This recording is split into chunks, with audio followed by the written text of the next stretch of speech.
Guardiola is officially leaving Manchester City at the end of the season. Make sure to like and subscribe, and let's get straight into it because that end of the season is a week away. That end of the season is this week. So, this is huge news for the Premier League, for Manchester City, for the world of football, right? Because Man City and Pep Guardiola have taken over the Premier League. For years, they won 7 Premier Leagues, multiple Carabao Cups, multiple FA Cups, Champions League, a Centurion season in there, a treble season, and a couple doubles in there. So this Manchester City team is a legendary team. Not many teams could take over an entire decade. You think of Chelsea.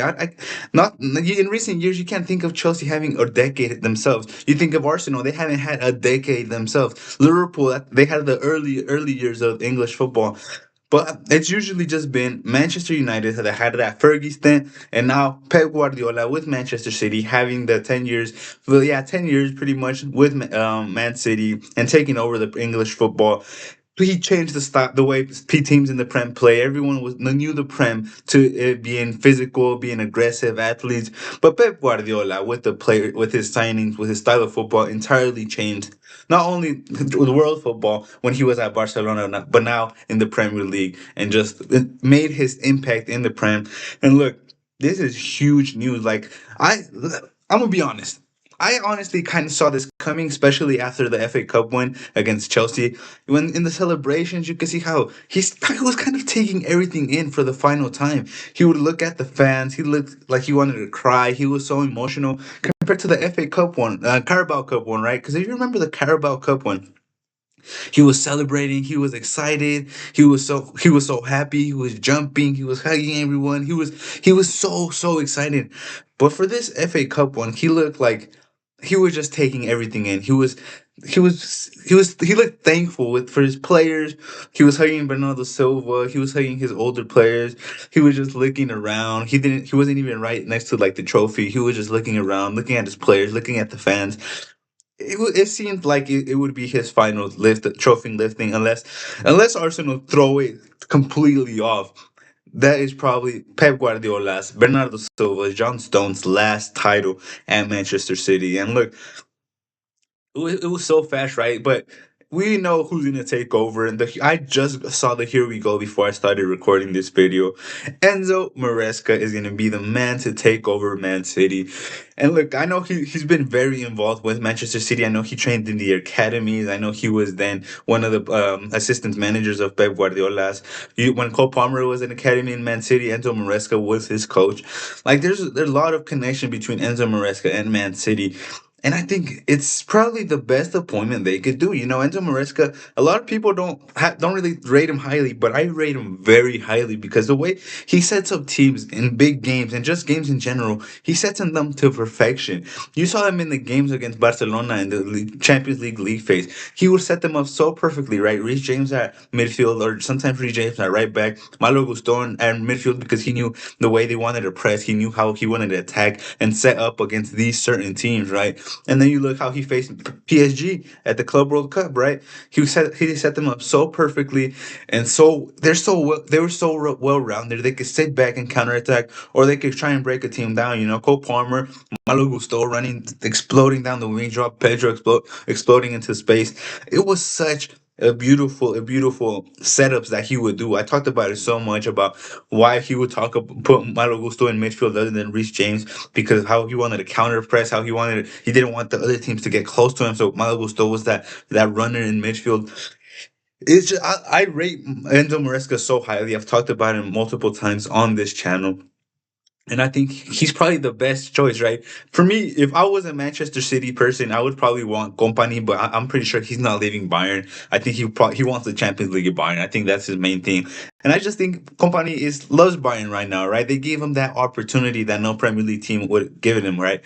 No one in the Prem was gonna give Company a job at the highest of levels, a Champions League club, right? No one in the Prem was gonna do that. I think he's kind of thankful that Bayern gave him the opportunity and are giving him the players and giving him like like the control he wants.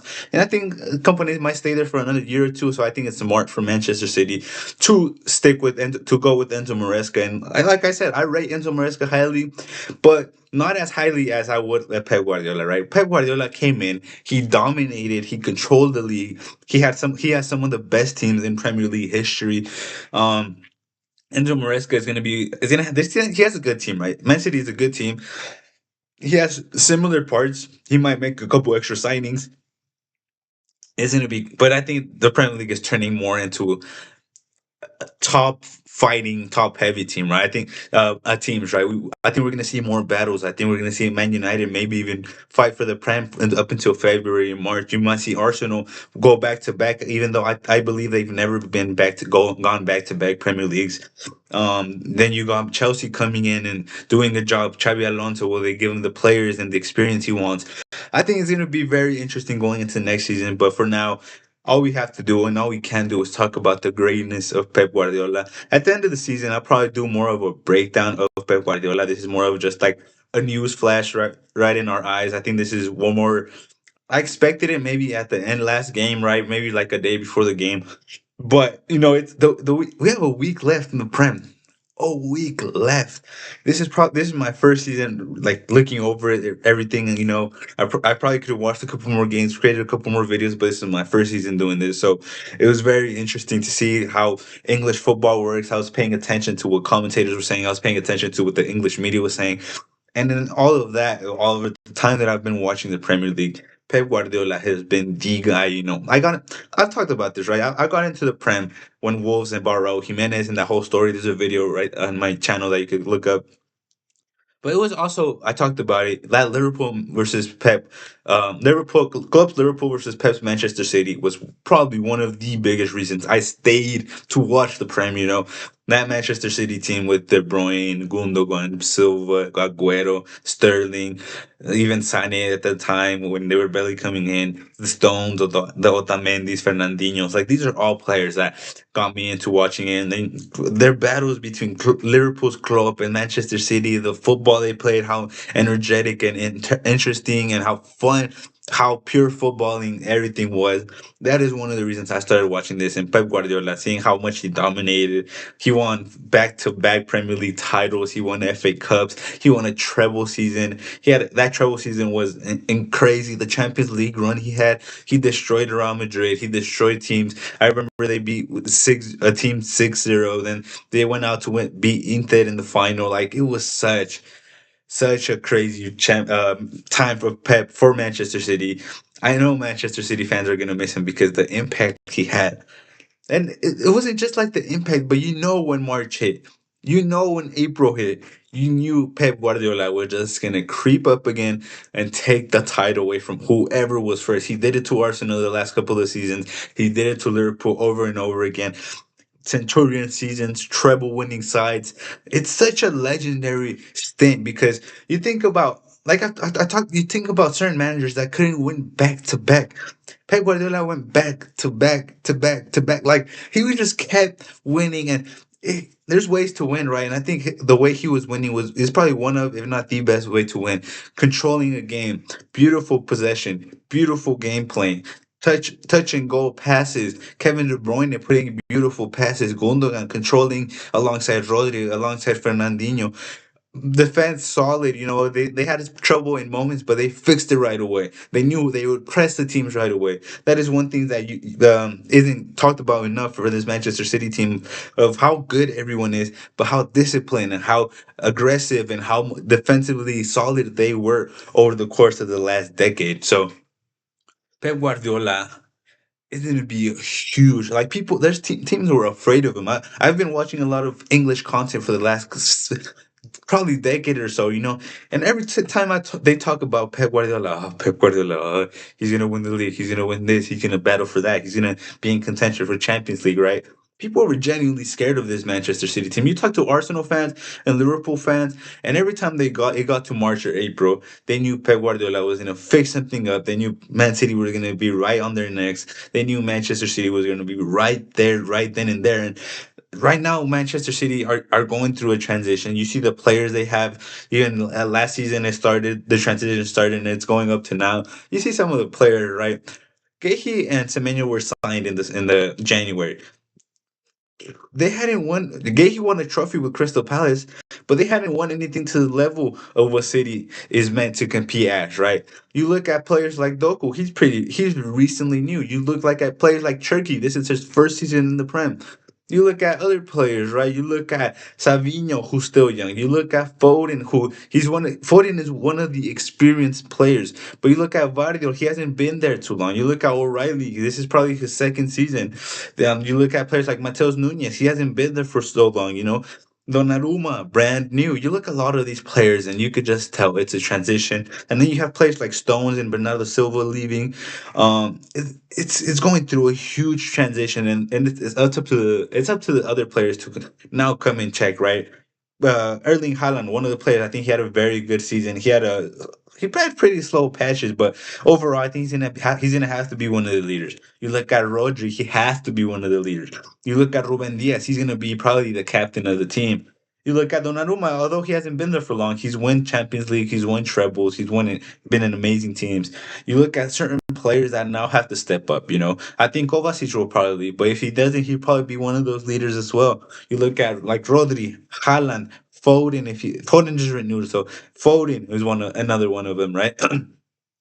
It's up to these players now to take the mantle of the Manchester City side that we all saw, that we all pretty much enjoyed. I'm a neutral fan, so I enjoyed City fans. Not City fans, the City team, the way they played, and it's just a huge transition. And I think Pep saw the project. I think Pep saw how much it would take, and I think he just decided that it was time to hang it up at Manchester City. I just think it's probably too much for Pep Guardiola to go through another transition, try go again, and then go again, and then go again.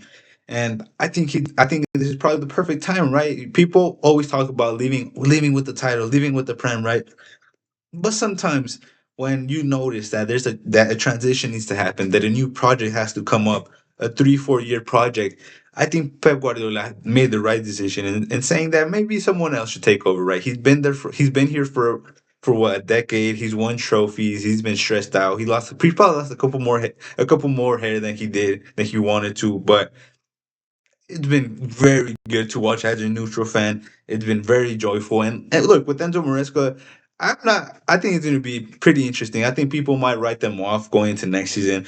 But with the players they have, with the quality they have, and the way Enzo Maresca will set up Chelsea in the big games, and even in the league phase, he had Chelsea in Champions League positions. Right now, Chelsea is what, eighth or ninth. So it just goes to show what Enzo Maresca did with those Chelsea. Look what Enzo Maresca won trophies and ended in Champions League with Trevor Chalobah, with Badiashile, with players, Reece James getting injured, with Malo Gusto, he got into Champions League and won 2 trophies. With players like Liam Delap coming off the bench, with players like Garnacho and Pedro Neto, he was winning trophies. So with the players he has, with Doku, with Haaland, with Rodri, with Cherky coming in, being the new guy in the team. You look at players like Anderson, who are rumored to join Manchester City. You look at Vardiol, you look at Kuzanov, you look at a lot of these players. They have too much talent, so much talent that I think Enzo Maresca will still be in contention for a Premier League title. I think he still has the players for it. I think his style, the way he plays, how